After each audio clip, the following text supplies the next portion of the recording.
Alors, dans cette vidéo, cette fois-ci, dans cette deuxième partie du cours, nous allons apprendre à produire cette fois-ci des expressions littérales en utilisant des lettres. Alors, pas de panique, hein. On va voir déjà un exemple simple, l'exemple 10. Et cet exemple 10, l'énoncé est le suivant. Déterminer l'expression littérale permettant de calculer l'aire d'un rectangle de longueur L et de largeur petit l. Alors, si on prend un rectangle, grand L, c'est la longueur, elle est ici. Petit l, c'est la largeur, c'est ici. Et en fait, depuis plusieurs années, vous savez que l'aire ou la surface d'un rectangle, on fait quoi?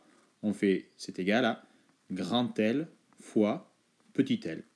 Voilà. Vous voyez, là, on a réalisé une expression littérale en utilisant le L de longueur et le petit l de largeur. Donc, déjà naturellement, sans le savoir, vous faisiez des expressions littérales pour déterminer des calculs mathématiques en utilisant donc des lettres, ici grand L, ici petit l.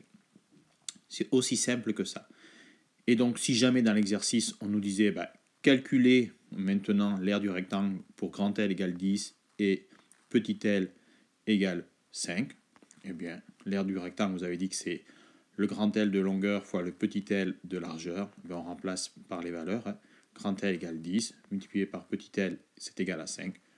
Et du coup, 10 fois 5 égale 50. Voilà.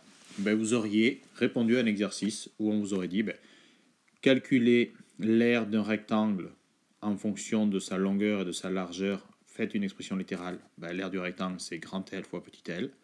Et calculer cette aire pour L, grand L égale 10 et petit l égale 5, on aurait fait comme on a fait en bas dans la zone orange. Voilà, c'est aussi simple que ça. Première vidéo terminée.